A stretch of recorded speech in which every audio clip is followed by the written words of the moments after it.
یہ وقت نہیں نا تو شعبان رمضان سرگو دیا کہ ساڈے کول دورہ تفسیر پڑھ، یہاں ہم تجھے قرآن پڑھائیں۔ پچھلے دنوں پھر مرزا جیلمی میرے خلاف اس نے ایک کلپ چڑھایا، اور میرا صرف ایک اشارہ، وہ میرے پڑھی گئی ایک آیت، اس کا کوئی جواب نہیں ہے اس کے پاس۔ اس کے مقابلے میں وہ روایتیں پیش کرے گا، تاریخ پیش کرے گا، لیکن کہاں روایات اور کہاں تاریخ اور کہاں رب کا قرآن؟ یہ امت روایات میں کھو گئی، حقیقت خرافات میں کھو گئی۔ کس نے کہا تھا؟ میں نے کہا؟ کسی مولوی نے کہا؟ یہ امت روایات میں کھو گئی، حقیقت خرافات میں کھو گئی۔ میرا ایک کلپ جس کا اس نے مذاق اڑایا، میرا نہیں اڑایا، قرآن کی آیت کا اڑایا، بار بار اس آیت کو مزاحیہ رنگ میں پڑھتا ہے، اور وہ جو میں نے آیت پڑھی ہے اس کے بارے میں نے کئی جگہ کہا کہ حضرت موسیٰ علیہ السلام کے مقابلے میں جو جادوگر آئے تھے وہ ہزاروں کی تعداد میں تھے، انہوں نے لاٹھیاں ڈالیں، رسیاں ڈالیں، دیکھنے والوں کو لگا یہ کیا بن گئی ہیں؟ بنے نہیں۔ جادو میں چیز کی حقیقت نہیں بدلتی، رسیاں رسیاں ہی رہیں، لاٹھیاں، دیکھنے والوں کو لگا۔ وَاسْتَرْهَبُوهُمْ،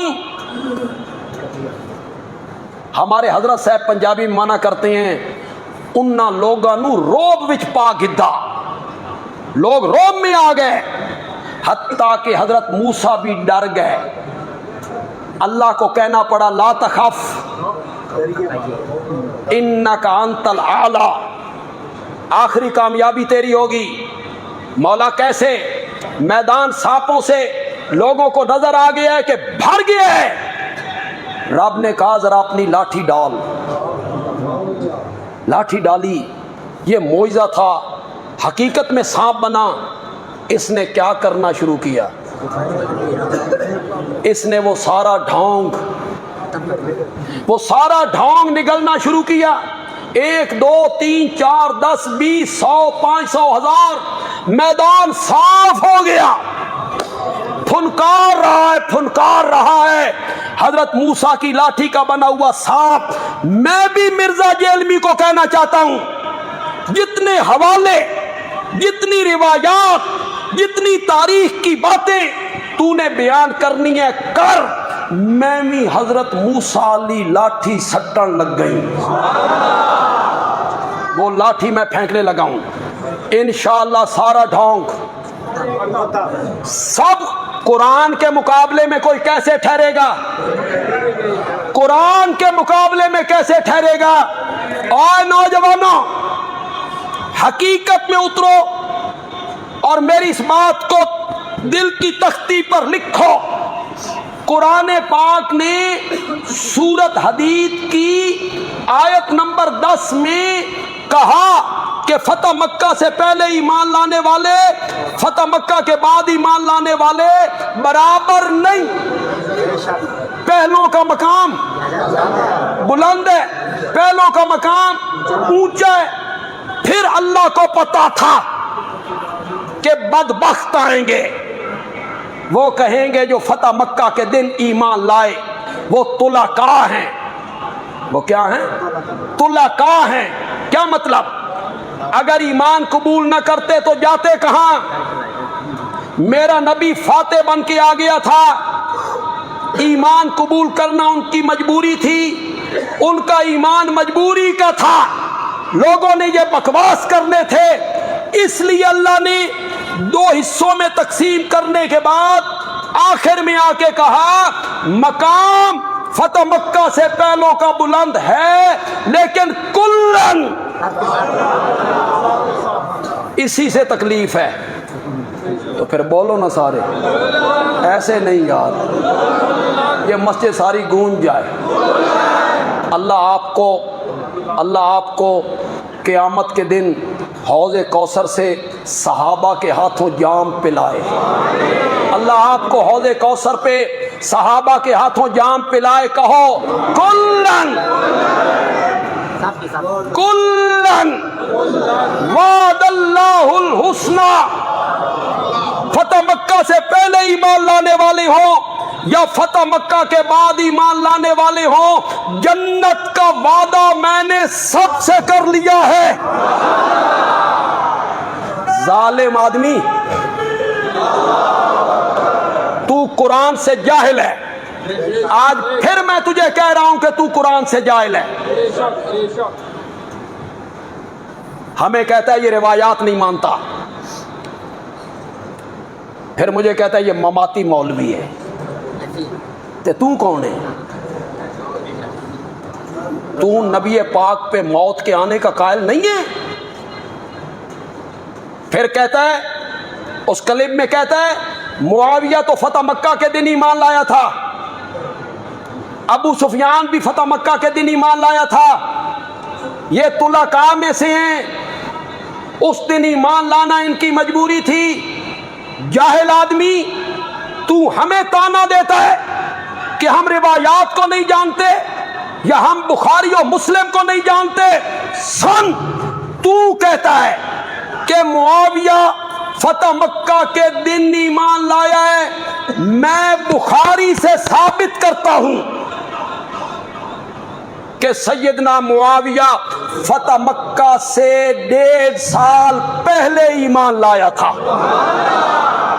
تو ہمیں تانا دیتا ہے کہ ہم روایات کو نہیں جانتے.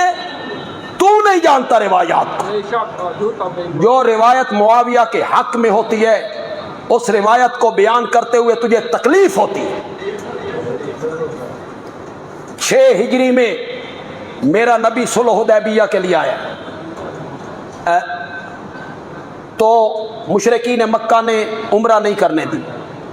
معاہدہ ہو گیا اس سال واپس چلے جاؤ، آئندہ سال آنا، 3 دن رہنا. اگلا سال آ گیا 7 ہجری کا. کون سا؟ میرے نبی نے کیا عمرۃ القضاء، وہی عمرہ جو 6 میں قضا ہو گیا تھا.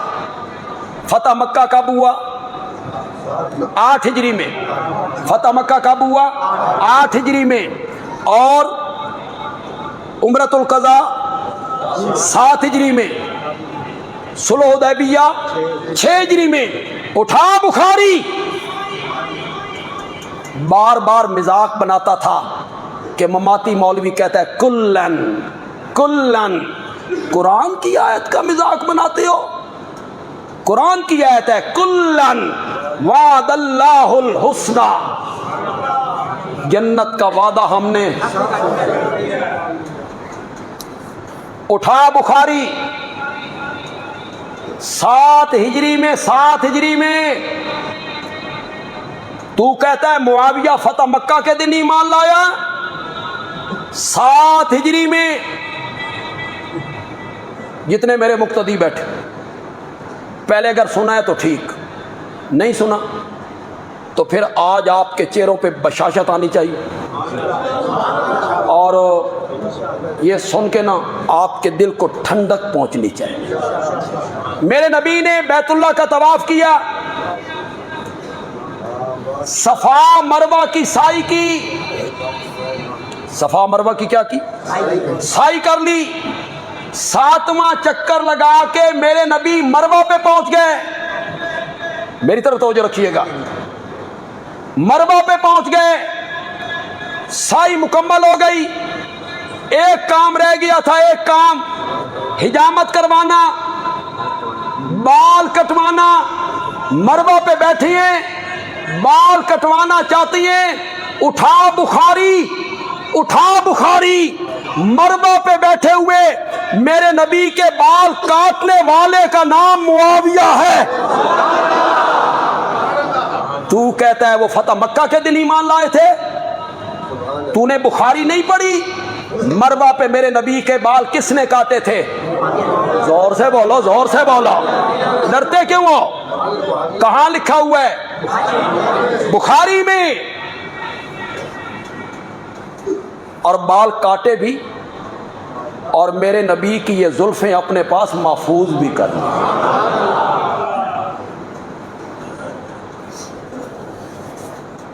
کہتا ہے میں صحابی تو مانتا ہوں لیکن میں ان سے ایسی محبت نہیں کرتا۔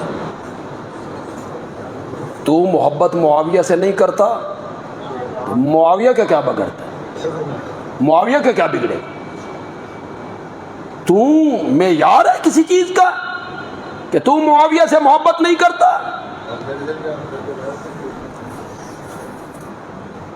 حضرت معاویہ کی بہن ام حبیبہ میرے آقا کی زوجہ محترمہ، معاویہ میرے نبی کے برادر نسبتی،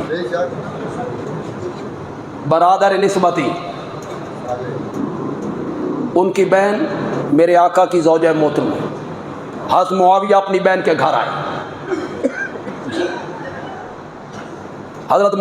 ان کی بہن نے ان کے بالوں میں انگلیاں پھیرنی شروع کی۔ اچانک اوپر سے نبی پاک تشریف لے، آپ نے یہ منظر دیکھا تو آپ نے ام حبیبہ سے پوچھا تم معاویہ سے محبت کرتے؟ ام حبیبہ نے کہا معاویہ میرا بھائی ہے، ہر بہن اپنے بھائی سے محبت کرتی ہے تو میں بھی معاویہ سے محبت کرتی ہوں۔ میرے آقا نے فرمایا فَإِنَّ اللَّهَ وَرَسُولَهُ، ام حبیبہ صرف تو نہیں، عرش پہ رب اور فرش پہ محمد بھی معاویہ سے محبت کرتے ہیں۔ تیرے محبت کرنے اور نہ کرنے سے کیا فرق پڑتا ہے؟ صحابہ میرے نبی کے محبوب ہیں، بولو بولو، صحابہ میرے نبی کے محبوب ہیں۔ کہتا ہے فلاں صحابی کلمہ پڑھا تھا، اس نے وہی لکھا کرتا تھا، مرتد ہو گیا، تو مماتی مولوی کہتا ہے کلن وعد اللہ الحسنی، تو وہ کلن میں وہ کہاں گیا؟ وہ جو کلمہ پڑھ کے مرتد ہو گیا تھا، یا تو تجھے پتہ ہے اور تو تجاہل عارفانہ کرتا ہے، جان بوجھ کے کرتا ہے، یا تو جاہل آدمی ہے، تجھے پتہ نہیں کہ صحابی کہتے کس کو ہیں، یا تجاہل عارفانہ کرتا ہے، پتہ ہے جان بوجھ کے نہیں بتاتا، یا تو واقعی صحیح معنوں میں جاہل ہے۔ اور پاگل آدمی صحابی کی تعریف پر، صحابی کس کو کہتے ہیں؟ صحابی اسے کہتے ہیں جو کلمہ پڑھنے کے بعد میرے نبی کے چہرے پرانوار کو دیکھتا ہے اور اس کی موت بھی ایمان پہ آتی ہے، اس کو صحابی کہتے ہیں۔ اگر کوئی دائرہ اسلام سے نکل گیا، صحابیت کے زمرے سے نکل گیا، کہتا ہے سورۃ توبہ کی آیت نمبر 100، 101، 102، اس میں صحابہ کی 3 کیٹیگریاں ہیں۔ واہ صدقے جاواں تیری قرآن فہمی تے۔ آیت نمبر 100 کون سی ہے؟ والسابقون الاولون من المہاجرین والانصار، یہ کہتا ہے مخلص لوگ، صحابہ لوگ۔ دوسری کیٹیگری، آیت میں پڑھتا ہوں، لعنت آپ بھیج دیں، آیت میں پڑھتا ہوں جو وہ صحابہ کی دوسری کیٹیگری بنا رہا ہے۔ وَمِنْ أَهْلِ الْمَدِينَةِ مَرَدُوا عَلَى النِّفَاقِ، مدینے کے کچھ لوگ منافقت پر چلے ہوئے ہیں، یہ صحابہ کی دوسری کیٹیگری ہو گئی۔ اِنَّا لِلَّهِ اِنَّا، یہ صحابہ کی کیٹیگری ہے۔ وَمِنْ أَهْلِ الْمَدِينَةِ مَرَدُوا عَلَى النِّفَاقِ، یہ تو منافقوں کا ذکر ہو رہا ہے، مدینے کے وہ لوگ جو منافق تھے، تو صحابہ کو دوسری کیٹیگری بنا رہا ہے۔ اور آگے کہتا ہے تیسری کیٹیگری ہے، اور کچھ ان میں سے وہ ہیں جو ملے جلے عمل کرتے ہیں، کچھ اچھے کچھ برے، یہ معاویہ ہے۔ یہ تیسرا، کچھ اچھے کچھ برے۔ اٹھا تفسیر کی کتابیں، پڑھ تفسیر کی کتابیں۔ یہ وقت نہیں نا تو شعبان رمضان سرگو دیا کہ ساڈے کول دورہ تفسیر پڑھ، یہاں ہم تجھے قرآن پڑھائیں۔ یہ کون ہے؟ یہ کن کا ذکر ہو رہا ہے؟ خلطو عملا صالحا، عمل اچھے بھی کیے برے بھی، اور پاگل آدمی۔ یہ غزوہ تبوک کے وہ 5 صحابہ ہیں جو سستی کی وجہ سے پیچھے رہ گئے تھے، اور پھر انہوں نے اپنے آپ کو مدینے کی مسجد نبوی کے ستونوں کے ساتھ باندھ کے توبہ کی تھی، اور اللہ نے ان کی توبہ کو قبول کیا تھا۔ ان کے بارے میں اللہ کہتے ہیں ان کے کچھ عمل اچھے تھے، ایمان لانا، بدر میں شریک ہونا، احد میں شریک ہونا، خندق میں شریک ہونا، اور کچھ عمل ان کے اچھے نہیں تھے، یعنی تبوک سے پیچھے رہ جانا۔ یہ اس آیت کا معنی ہے۔